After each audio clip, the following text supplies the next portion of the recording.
Hello everyone. तो जैसा कि हमने पिछले वीडियो में इमल्शन के बारे में पढ़ा और हम ये जानते हैं कि इमल्शन दो अलग अलग फॉर्म्स में यानी ऑयल इन वाटर और वाटर इन ऑयल टाइप का होता है। वहां पे जो दो फेजेस होते हैं उन दोनों फेजेस को स्टेबल रखने के लिए और एक दूसरे में मिसिबल रखने के लिए इमल्सिफाइंग एजेंट होते हैं।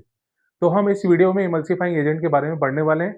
अगर आप फार्मेसी के स्टूडेंट हैं तो मेरा ये चैनल सब्सक्राइब कर लीजिए। ये चैनल आपको काफ़ी ज़्यादा हेल्प देने वाला है। तो चलिए स्टार्ट करते हैं। इमल्सिफाइंग एजेंट ऐसे सब्सटेंसेस होते हैं जो स्टेबल इमल्शन बनाने के लिए यूज़ किए जाते हैं। ये दोनों फेज़ का जैसे ऑयल और वाटर, ये दोनों फेज़ का जो इंटरफेशियल टेंशन है, मतलब बीच वाले पार्ट में, दोनों फेजेस के बीच वाले पार्ट में जो वहाँ पे टेंशन क्रिएट होता है, उस इंटरफेशियल टेंशन को कम करता है ताकि दोनों फेजेस एक दूसरे में सॉल्युबल रहें। इमल्सिफाइंग एजेंट डिफरेंट टाइप्स के होते हैं, वो हम एक-एक करके पढ़ेंगे। पहले हम इमल्सिफाइंग एजेंट की प्रॉपर्टी देखते हैं। अगर डेफिनेशन की बात करें, जो आप सिंपल उसको लिख सकते हैं डेफिनेशन सिंपल फॉर्म में, ये ऐसे सब्सटेंसेस हैं जो स्टेबल इमल्शन बनाते हैं और इंटरफेशियल टेंशन को रिड्यूस करते हैं।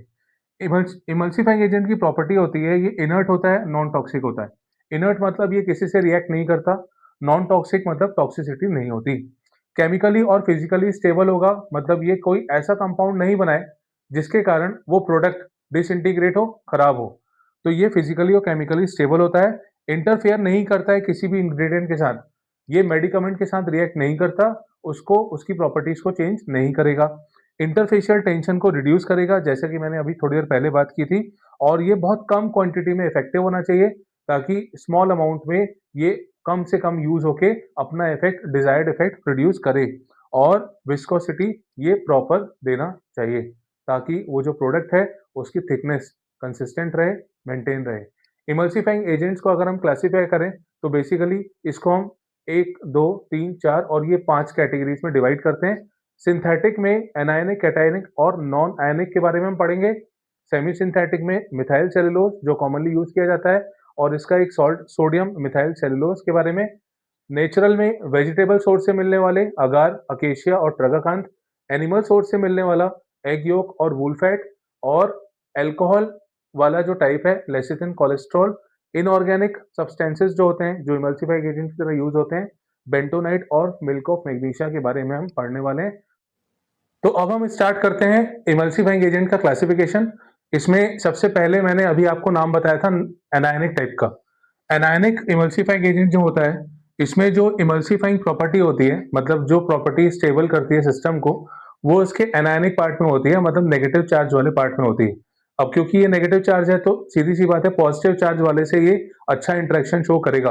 तो ऐसा ये जो जो ये एनायनिक इमल्सिफाइंग एजेंट होते हैं, ये स्टेबल होते हैं जब पीएच 10 से ज्यादा होता है। मतलब बेसिक पीएच जब ज्यादा होता है वहां पे ये अच्छे से काम कर लेते हैं, क्योंकि इसमें एनायनिक पार्ट मेनली रिस्पॉन्सिबल है इमल्सिफाइंग एक्टिविटी के लिए। ये ऑयल इन वाटर टाइप का इमल्शन प्रोड्यूस करते हैं। और कुछ सोप्स इसमें अपन यूज करते हैं, एल्कली सोप्स, मतलब इसका पीएच जो होगा वो मेनली 10 से ज्यादा होगा क्योंकि ये एल्कलाइन सब्सटेंसेज हैं। सल्फेटेड अल्कोहल जैसे सोडियम लॉरेल सल्फेट, ये कॉमन सब्सटेंस है जो यूज किया जाता है। तो ये है एनायनिक इमल्सिफाइंग एजेंट। इसी तरह कैटायनिक इमल्सिफाइंग एजेंट होते हैं जिनमें इमल्सिफाइंग प्रॉपर्टी जो होती है वो उसके कैटायनिक पार्ट में होती है। कैटायनिक पार्ट मतलब जिसपे पॉजिटिव चार्ज होता है। तो ये भी ऑयल इन वाटर टाइप का इमल्शन प्रोड्यूस करते हैं। सेट्रीमाइड वगैरह इसमें अपन यूज करते हैं।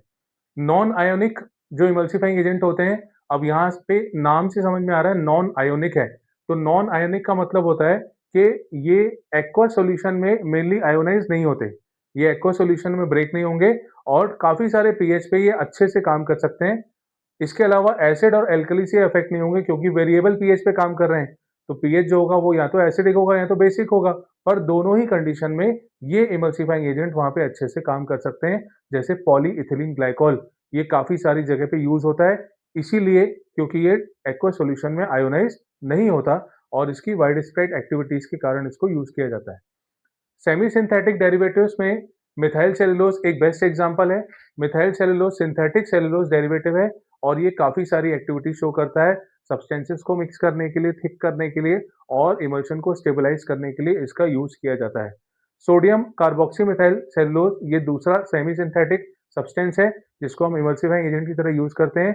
इसकी प्रॉपर्टी है कि आसानी से हॉट और कोल्ड सॉल्यूशन में डिसॉल्व हो जाता है। वहां पे क्लॉट यानी बम्प्स का फॉर्मेशन, थक्के का फॉर्मेशन नहीं करता और इसको अपन इमल्शन स्टेबलाइजर पे एक स्पेसिफिक कंसंट्रेशन में यूज़ करते हैं। जनरली 0.5 से 1% तक हम इसको इमल्सिफाइंग एजेंट की तरह यूज़ कर नेचुरल इमल्सिफाइंग एजेंट की बात करें तो प्लांट सोर्स से मिलने वाले अकेशिया, ट्रगाकांथ और अगार, ये 3 plant source based emulsifying agent हैं। अकेशिया जो होता है वो ऑयल इन वाटर टाइप के इमल्शन के लिए यूज़ किया जाता है। जो सिट्रस ऑयल फ्लेवर इमल्शंस होते हैं उनमें ये अच्छे से यूज़ करते हैं। एक्चुअली वो विस्कोसिटी को मेंटेन करने के लिए वहाँ पे यूज़ किया जाता है। हालाँकि ये क्योंकि वाटर्स में सॉल्युबल रहता है और वहाँ पे कम विस्कोसिटी प्रोवाइड करता है, तो ये दोनों फेजेस में एक प्रॉपर कंसिस्टेंसी मेंटेन करके रखता है। इसके अलावा एक प्रॉब्लम यहाँ पे ये होती है कि अकेशिया को ऐड करने के बाद क्रीमिंग इफेक्ट वहाँ पे देखा जाता है। मतलब ऊपर की तरफ क्रीम का फॉर्मेशन हो जाता है, डिस्पर्स फेज जो होता है वो ऊपर एक्यूमुलेट हो जाता है और आके इकट्ठा हो जाता है। तो उस प्रॉब्लम को सॉल्व करने के लिए वहाँ पे ट्रगाकांथ और अगार मिला के उसको मिक्स कर दिया जाता है, तो ये क्रीमिंग की प्रॉब्लम वहाँ पे खत्म हो जाती है।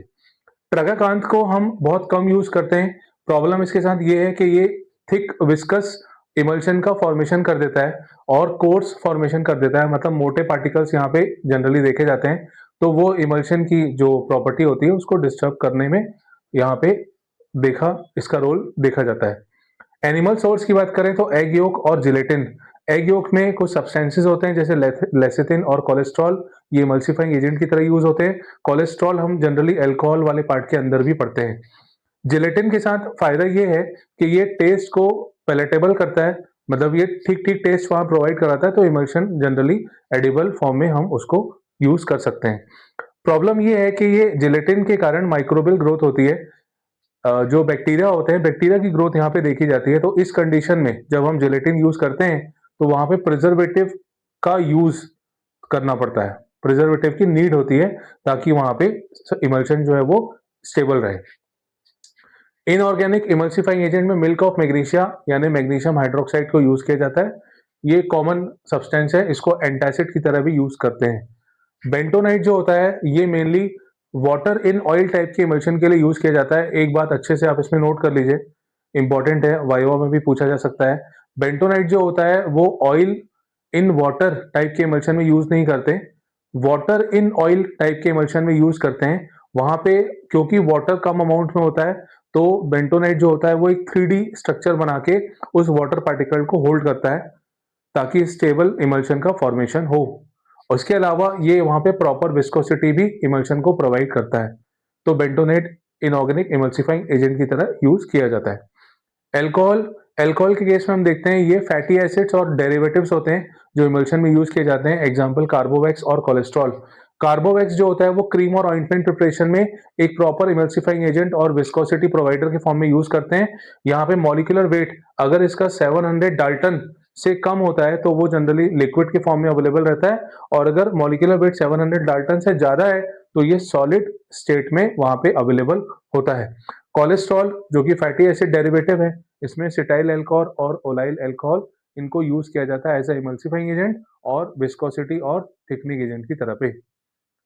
तो इमल्सिफाइंग एजेंट में आज इतना ही, और इसके आगे इमल्शन का पार्ट हम आने वाले वीडियो में पढ़ेंगे।